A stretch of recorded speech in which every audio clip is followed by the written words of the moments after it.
Bonjour, nous nous retrouvons aujourd'hui pour la présentation d'une nouvelle vidéo qui est consacrée à l'imposition des plus-values immobilières. Je vous rappelle que depuis février 2012, la durée d'exonération de l'impôt sur les plus-values immobilières, tant à l'impôt sur le revenu que sur les prélèvements sociaux, est passée de 15 ans à 30 ans. Cette situation a entraîné une certaine rigidité dans la transmission des biens immobiliers par les particuliers. Si bien que le législateur est intervenu une première fois le 1er septembre 2013 en créant deux régimes. Le premier régime concerne la cession des terrains à bâtir pour lesquels la durée d'exonération de la plus-value est maintenue à 30 ans, tant pour l'impôt sur le revenu que pour les prélèvements sociaux. Et le second régime qui concerne les autres biens, les immeubles par exemple, où il y a une distinction à opérer. La plus-value est exonérée après un délai de détention de 22 ans à l'impôt sur le revenu. Et pour les prélèvements sociaux, la plus-value est exonérée des prélèvements sociaux après une détention pour 30 ans. Cette situation a été à nouveau corrigée à compter du 1er septembre 2014. Les cessions de biens immobiliers opérées depuis septembre 2014 et donc aujourd'hui, que ce soit un terrain à bâtir ou un immeuble, ou des parts de SCI, par exemple, SCI transparentes, sont exonérées intégralement de l'impôt sur le revenu après une durée de 22 ans. Et pour les prélèvements sociaux, la durée d'exonération est maintenue à 30 ans. Je vous rappelle que le taux de la plus-value demeure inchangé. Il est de 19% à l'impôt pour l'impôt sur le revenu et les prélèvements sociaux sont toujours de 15,5% sur la dite plus-value. Assez tôt, il convient de rappeler que le particulier qui cède un bien immobilier va devoir acquitter une surtaxe quand la plus-value va dépasser 50 000 euros. Cette surtaxe a été instaurée à compter du 1er janvier 2013 et cette surtaxe est progressive, elle est égale de 2 à 6% en fonction du montant de la plus-value. Disons qu'à partir de 50 000 euros, vous paierez 2% et au-delà de certains montants, la surtaxe est de 6%. Bien entendu, cette surtaxe n'est pas appliquée quand le bien a une durée de 22 ans et elle n'est pas aussi appliquée aux cessions de terrains à bâtir qui en sont exonérées. Le législateur a voulu encore accélérer la transmission des terrains à bâtir. Vous savez que dans notre pays, on en souffre de problèmes de logement, et pour construire des logements, encore faut-il avoir des terrains. Aussi, une disposition transitoire a été mise en place à compter du 1er septembre 2014 et jusqu'au 31 décembre 2015. Et cette disposition concerne les terrains à bâtir ou les droits s'y rapportant, les biens assimilés, ainsi que des immeubles bâtis mais destinés à être démolis en vue de reconstruire des logements neufs. En quoi consiste cette mesure transitoire? Je vous rappelle que pour le calcul de la plus-value, il est pratiqué un abattement pour durée de détention. Cet abattement, donc, qui concerne à la fois l'impôt sur le revenu et les prélèvements sociaux, est donc évolutif à partir donc, du moment où ce bien est détenu jusqu'à 22 ans. Et bien, en supplément de l'abattement donc, de droit commun pour la durée de détention, le législateur a mis en place un abattement exceptionnel de 30% supplémentaire qui va être calculé sur la plus-value nette après abattement pour durée de détention de droit commun et donc va diminuer la base imposable tant pour payer l'impôt sur le revenu au taux de 19% que pour payer les prélèvements sociaux au taux de 15,5%. Un exemple, si vous avez une plus-value de 100 par exemple, une plus-value qui résulte d'un prix d'achat moins d'un prix de vente, imaginons que vous ayez un abattement de droit commun de 30%, il reste donc 70. Si ce terrain à bâtir est vendu aujourd'hui, eh bien vous aurez sur les 70 un nouvel abattement de 30%, donc de 21. Et donc la plus-value imposable à l'impôt sur le revenu et aux prélèvements sociaux sera de 70 moins 21, c'est-à-dire 49 euros.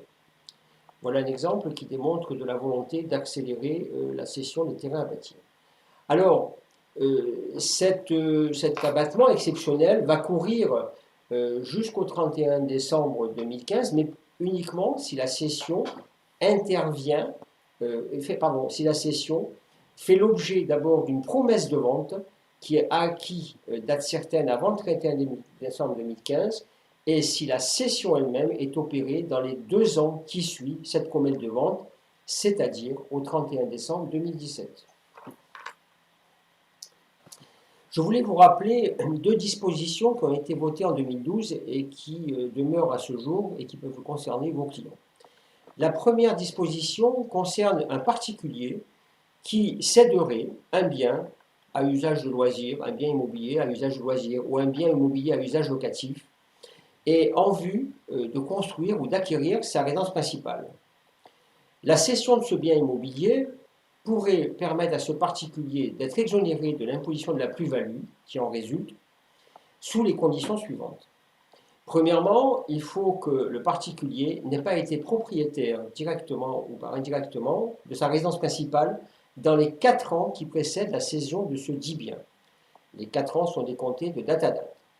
Premièrement donc c'est ce cas-là. Deuxièmement, il faut qu'il s'agisse de la première cession d'un logement et en vue donc de réinvestir le prix de vente dans la construction et dans l'acquisition d'un bien immobilier. C'est une opération qui ne concernera qu'une seule cession.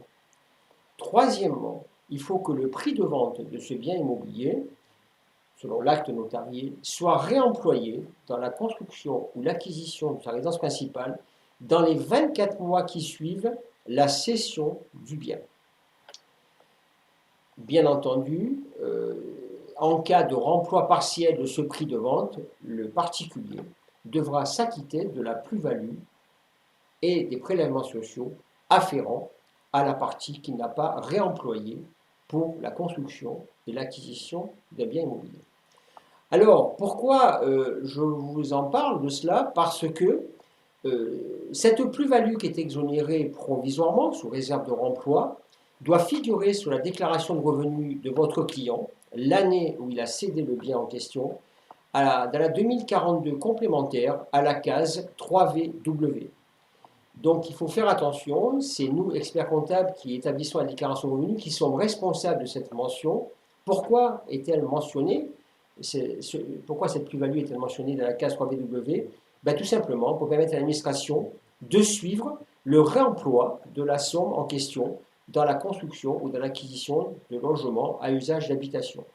Donc je vous conseille bien entendu de bien demander à vos clients avant d'établir la déclaration de revenus s'ils ne sont pas dans ce contexte, et s'ils sont dans ce contexte, de leur demander le décompte de la plus-value de la cession de ce bien, je rappelle un bien locatif ou un bien à usage de loisir, que le notaire a établi et sur lequel il n'a pas opéré d'imposition particulière, tant à l'impôt sur le revenu que le prélèvement sociaux, afin de mentionner cette plus-value dans la case 3VW. La deuxième disposition votée en 2012 concerne les personnes âgées ou les personnes handicapées.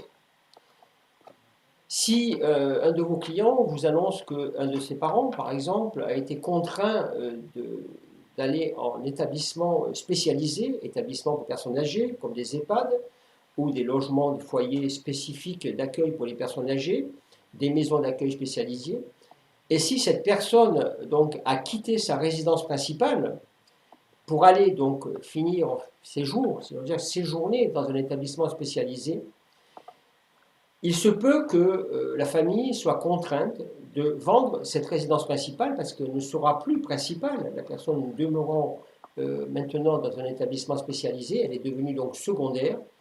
Et donc, c'est la famille vendant cette résidence principale devenue secondaire peut faire bénéficier d'une exonération totale de la plus-value pour le propriétaire en question sous les conditions suivantes.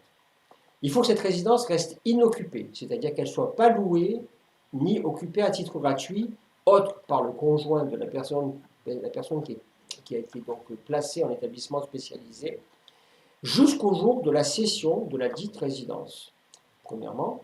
Et deuxièmement, il faut que la personne propriétaire de ce bien ne soit pas assujettie à l'ISF et que son RFR ne dépasse pas certains seuils, son RFR de l'année N-2, par exemple pour 2014 et 2012, ne dépasse pas un certain seuil de revenus.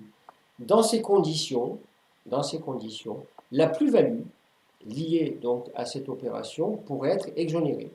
Bien entendu, il faut que ce bien, pour terminer, soit cédé dans les 2 ans qui suivent le placement de la personne en résidence médicalisée, de façon à pouvoir accéder éventuellement à l'exonération de la plus-value. Donc, je résume, 3 conditions. Cession du bien dans les 2 ans de placement de la personne en résidence médicalisée ou établissement spécialisé, que le logement reste inoccupé et ne soit pas loué, sauf par le conjoint de la dite personne. Troisièmement, que la personne ne soit pas assujettie à l'ISF et que ses revenus, son revenu fiscal de référence de l'avant-dernière année précédant donc son placement, soit inférieur à cette personne. Ces 3 conditions sont cumulatives et donc le bien qui serait cédé serait exonéré complètement d'impôts sur la plus-value et de prélèvements sociaux. Voilà ce que je voulais vous dire sur cette imposition sur la plus-value immobilière. Je voulais donc vous signaler donc, ce changement concernant notamment l'abattement exceptionnel. Je voulais vous rappeler la case 3VW qu'il faut bien servir quand un bien a été vendu en vue d'un remploi. Et je voulais quand même vous dire qu'il y avait une autre case sur la 2042C qui est la case 3VZ. Cette case 3VZ vous concerne aussi pour préparer la déclaration de revenus. Pourquoi ? Quand un de vos clients a cédé un bien immobilier au cours de l'année 2014, des parts de sociétés immobilières au cours de l'année 2014, sur lesquelles il y a eu imposition de la plus-value à l'impôt sur le revenu, vous devez demander à ce client de vous fournir le calcul de la plus-value réalisé par le notaire et de la faire figurer dans la case 3VZ. Pourquoi ? Tout simplement parce que cette plus-value va être intégrée dans le calcul du revenu fiscal de référence du foyer fiscal qui a donc réalisé cette plus-value. Voilà, je vous remercie de votre attention et je vous dis à très bientôt pour une prochaine vidéo.